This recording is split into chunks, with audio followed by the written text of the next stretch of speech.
Hi to all, this side Ikra and hoping you absolutely doing good and well and welcome to banking with Iqra. अगर आप इस channel पे नए हैं तो चैनल को सब्सक्राइब ज़रूर करना एंड वीडियो को एंड तक ज़रूर देखना क्योंकि यहाँ पे मैं बहुत इंपॉर्टेंट बात बताने वाली हूँ। सो today's video is all about IBPS PO। जैसे कि हम सब जानते हैं सिर्फ टुडे इज़ 19th ऑफ अगस्त और आज से 1 2 से 3 दिन में जो है हमारे PO प्रीलिम्स के एग्जामिनेशंस जो है वो होने वाले हैं।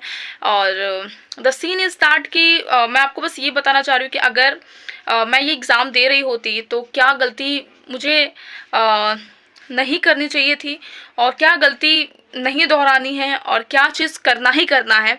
सो the thing is that due to some age criteria eligibility I was not able to apply this form, but still there are lots of comments on my DMs. That is why I'm making this video.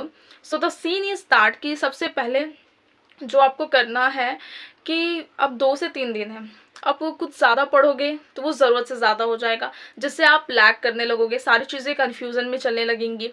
तो आपको जो है अभी कोई नया chapters नए topics बिल्कुल नहीं पढ़ने हैं, जितने आपने पढ़े हैं वो मोर देन इनफ है, यानी कि इट इज़ सफिशिएंट। अब उससे ज़्यादा आपको पढ़ने की रिक्वायरमेंट नहीं है, ये आपको बिल्कुल नहीं करना है।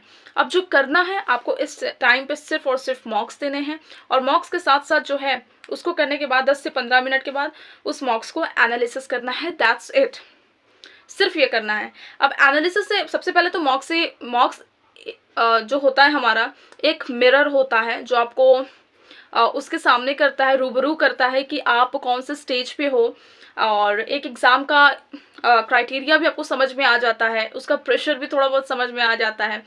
सो ऑलरेडी मैंने इसको वीडियो में कई बार मेंशन किया हुआ है कि मॉक्स इज़ मस्ट, उसको करो।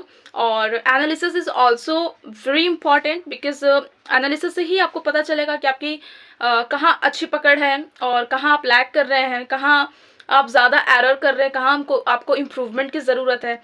सो ये सारी चीज़ें आपको जो है एनालिसिस से ही पता चलेंगी, ठीक है, और कोई ऑप्शन नहीं है। अब सिर्फ आपको क्या करना है, यही चीज़ पूरा टाइम करना है क्योंकि जो 2 3 दिन हैं आपको सेक्रीफाइस करना होगा, आपका टाइम भी, आपकी चीज़ों को भी, आपकी नींद को भी, सब सेक्रीफाइस करके 2 3 दिन डेडिकेट एक्चुअल में करना पड़ेगा आपको मॉक्स analysis. And last but not the least, revision भी आपको ज़रूर से ही करते रहना है। इंग्लिश के रूल्स को अच्छे से रिवीजन कर लेना क्योंकि हम जानते हैं अधिकतर जो क्वेश्चंस होंगे कैप से ज़्यादा एरर डिटेक्शंस, रीडिंग कॉम्प्रहेंशन, सारी चीज़ों में इसका इस्तेमाल बहुत ज़्यादा हो। ग्रामर पोर्शन को भी अच्छे से कवर कर लेना, एक बार प्रीवियस ईयर क्वेश्चंस पेपर को भी एनालाइज कर लेना। And I just wanted to say only one thing कि रीजनिंग को छोड़ना मत। रीजनिंग में पजल की इतनी अच्छी प्रैक्टिस करो ना कि क्योंकि सबसे ज़्यादा वेटेज जो होता है रीजनिंग में पजल का ही आता है, और उसके बाद सिलॉजिज्म ले लो और भी जो भी इंपॉर्टेंट टॉपिक्स सारी चीज़ों को कवर कर लो, ठीक है।